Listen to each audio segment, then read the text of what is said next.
नहीं हूँ, एजुकेशन के फील्ड से नहीं हूँ। मैं एक कलाकार हूँ, एक आर्टिस्ट हूँ, एक क्रिएटिव इंसान हूँ। और आप लोग बेहतर जानते हैं एजुकेशन के बारे में, इतने साल से आप एजुकेशन चला रहे हैं। पिछले कुछ साल से मेरा अनुभव हुआ है, चूँकि मैंने कुछ फिल्में की हैं। एक फिल्म थी तारे ज़मीं पर, और अभी हाल ही में मेरी जो फिल्म आई है 3 इडियट्स, ये दोनों फिल्में एजुकेशन के टॉपिक पर हैं। तो लिहाजा मैं इस वजह से मैंने काफ़ी रिसर्च की एजुकेशन के ऊपर, और कुछ चीज़ें मेरे सामने आई हैं, और वो चीज़ें मैं आपके सामने रखना चाह रहा हूँ। आज यहाँ पेरेंट्स हैं, एजुकेटर्स हैं, टीचर्स हैं, बच्चे भी हैं। हो सकता है पता नहीं मैं कितना सही बोल रहा हूँ, गलत बोल रहा हूँ, लेकिन मेरे कुछ विचार हैं जो मैं आपके सामने रखना चाहूँगा एजुकेशन से जो जिनका संबंध है। और वो ये कि सबसे पहले तो हर बच्चा ख़ास होता है। ये मैंने डिस्कवर किया अपने रिसर्च में। हर बच्चा ख़ास होता है। हर बच्चे में, हमारी तरह, आपकी तरह और हमारी तरह, हर बच्चे में कुछ ना कुछ काबिलियत होती है, कुछ ना कुछ कमज़ोरी होती है। मुझ में भी कमज़ोरी है, काबिलियत है। आप में भी कुछ ना कुछ काबिलियत और कमज़ोरी है, और हर बच्चे में कुछ ना कुछ कमज़ोरी और काबिलियत होती है। और हमें as parents, as elders, as education system, हमें हर बच्चे की खासियत को पहचानना है, उससे मदद करनी है। उसकी क्या खासियत है, उसका क्या दिल चाहता है, उसे किस चीज़ में खुशी मिलती है, वो हमें उसको हेल्प करना है कि हम उसको वो ढूंढ सके, और उसमें हमें सपोर्ट करना है। और जो उसकी कमज़ोरी है उसमें हमें उसको सपोर्ट करना है। मुझे अक्सर एजुकेशन इंस्टीट्यूट्स मुझे बोलते हैं कि हम हमारे स्कूल में सारे बच्चे पास होते हैं, हमारे स्कूल में सारे बच्चे फर्स्ट आते हैं, या हम जो बोर्ड एग्ज़ाम है उसमें हमारे सारे बच्चे पास होते हैं। मुझे एक सवाल पूछना है कि हमारे कितने बच्चे खुश हैं? सबसे बड़ा सवाल मेरा ये है, how many of our children are happy? और वो जो हैप्पीनेस कोशेंट है ना, वो मेरे लिए सबसे अहम है। क्योंकि देखिए, पढ़ाई लिखाई तो हम सीख ही लेते हैं। जब मुझे कोई चीज़ सीखनी होती है तो मैं कुछ ना कुछ करके सीख ही लेता हूँ। हमारी फिल्म 3 इडियट्स जब रिलीज होने वाली थी, रिलीज से पहले हमने कई स्क्रीनिंग्स रखे थे, टेस्ट स्क्रीनिंग जिसको हम कहते हैं, जिसमें कि हम ऑडियंस, जैसे आप लोग हैं, उनको बुलाते हैं, फिल्म दिखाते हैं, उनसे पूछते हैं कि फिल्म कैसी लगी। ऐसे एक टेस्ट स्क्रीनिंग हमने किया था। बम्बई में एक फैक्ट्री में कारीगर लोग काम करते हैं, तो करीब 25-30 कारीगर आए थे उस स्क्रीनिंग में। स्क्रीनिंग के बाद उनका एक कारीगर था, उसने मुझसे एक सवाल पूछा। उसने मुझसे ये पूछा, आप लोगों ने फिल्म देखी है 3 इडियट्स? उसमें उसने मुझे एक सवाल पूछा जो बहुत कमाल का सवाल था। उसने मुझे ये सवाल पूछा कि सर, पिक्चर के अंत में हमें पता लगता है कि आप तो रणछोड़ दास थे ही नहीं, रैंचो तो थे ही नहीं आप, तो सर्टिफिकेट तो आपको मिला नहीं, वो तो जावेद जाफरी को मिल गया। तो आप इतने बड़े साइंटिस्ट कैसे बन गए? इतने बड़े पेटेंट्स, 400 पेटेंट्स, जापानी लोग आपके पीछे पड़े हैं, तो आपको सर्टिफिकेट तो मिला नहीं, तो आप इतने बड़े साइंटिस्ट कैसे बन गए? बहुत ही अहम सवाल है ये, बहुत ही इंपॉर्टेंट सवाल है। और ये जो मुद्दा है उसके हार्ट में जाता है ये, कि जब मैं एग्जाम के लिए रट के जवाब देता हूं और वो जवाब में मुझे नंबर मिलते हैं और मैं पास हो जाता हूं, तो मेरे हाथ में एक पर्चा आता है जो मुझे कहता है कि मैं पढ़ा लिखा हूं। लेकिन वाकई में पढ़ा लिखा हूं या नहीं, ये अभी तक हमको श्योर मालूम नहीं है। लेकिन जब आप नॉलेज चाहते हैं कि आपको मिले, विद्या मिले आपको, तो फिर वो कागज का मायने कुछ होता नहीं है। तो मैंने उसको जवाब में 2 सवाल पूछे। मैंने बोला उसको कि भैया, आपको क्या लगता है मैं अच्छा एक्टर हूं? उसने बोला हाँ, देश भर में आप सब लोग मानते हैं आपको, आप अच्छे एक्टर हैं।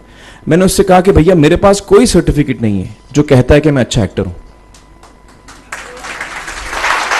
मेरे पास कोई कागज नहीं है जो मुझे बोलता है कि मैं अच्छा एक्टर हूं।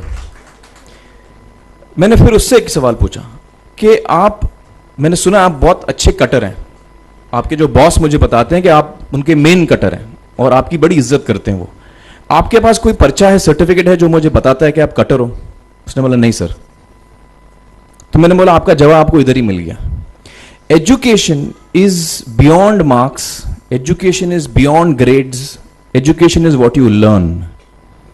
और मेरी इच्छा है कि हिंदुस्तान में हम एजुकेशन को इस नजरिए से देखें कि हम अपने बच्चों को वाकई शिक्षा दें। और शिक्षा हम खुशी से दें, क्योंकि शिक्षा में सिर्फ ज्ञान नहीं होता, शिक्षा में एक और चीज मिली हुई होती है, वो ये है कि हम अपने बच्चों को डेवलप करते हैं एज ह्यूमन बींग्स। आगे चल के वो जिंदगी में अच्छे इंसान बने, आगे चल के वो अपने पैरों पे खड़े रह सकें, आगे चल के वो इज्जत की जिंदगी जी सकें, आगे चल के वो दूसरों के बारे में ध्यान रखें, आगे चल के वो किसी के चेहरे पे मुस्कुराहट ला सकें, आगे चल के वो किसी की मदद कर सकें। This is what we should develop of our children. ये मेरी फीलिंग है। मैं जहां भी देखता हूं, ये मेरे साथ भी हुआ है जब मैं छोटा था।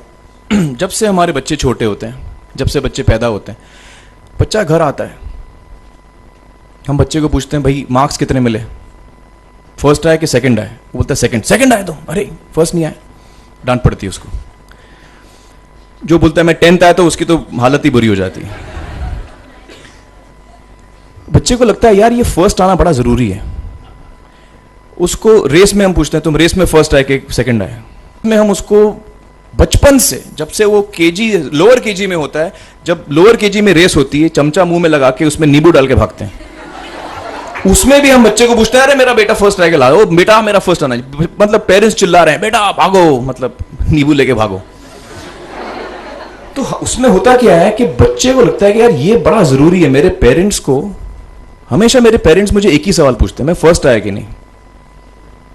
उसके जहन में ये बात बैठ जाती है कि मेरे को अव्वल आना है, मेरे को कंपीट करना है, मेरे को बाकी लोग से आगे निकलना है।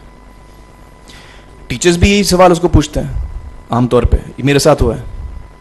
होता क्या है कि जब वो बच्चा 21 साल का होता है तो वो बड़ा सेल्फिश हो जाता है, और उसको सेल्फिश हमने बनाया, हमारे सिस्टम ने बनाया। वो अपने बारे में सोचता है और किसी के बारे में नहीं सोचता, क्योंकि यही हमने उसको ट्रेन किया बचपन से। बचपन से हमने उसको यही ट्रेन किया कि बेटा तुम पहले आना, बाकी सब लोग को भूल जाओ। तो जब वो नौजवान बनता है तो उसका नजरिया सोसाइटी की तरफ यही हो जाता है कि भैया मुझे आगे बढ़ना है, बाकी सब बाय हुक और by crook I must succeed, I don't care about anybody else. मेरा ये दिल कहता है, मेरा ये दिल चाहता है कि अगर हम जितने यहां पेरेंट्स हैं, एडल्ट्स हैं, यंगस्टर्स हैं जो कल जाके पेरेंट्स बनेंगे, अगर हम अपने बच्चों को ये सीख दें जब वो छोटे हैं, जब वो घर आए हम उसको ये सवाल पूछें, ये नहीं पूछें कि मार्क्स कितने मिले, उसको ये पूछें कि बेटा आज तुमने किसकी मदद की, आज तुमने किसके चेहरे पे मुस्कुराहट लाई।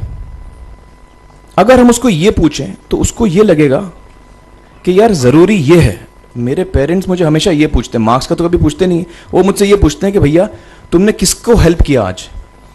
तो हेल्प करना लोगों को, लोगों के बारे में सोचना, लोगों के चेहरे पे मुस्कुराहट लाना, ये मेरे पेरेंट्स के लिए बड़ा इंपॉर्टेंट है। साइकोलॉजिकली वो इस चीज के साथ बड़ा होगा, स्कूल वही जाएगा, पढ़ाई लिखाई वही करेगा, वो उसका नजरिया थोड़ा बदल जाएगा। जब वो बच्चा नौजवान बनेगा, 21 साल का होगा, और सारे बच्चे उस उम्र के जब 21 साल के होंगे, हमारी सोसाइटी चेंज हो जाएगी।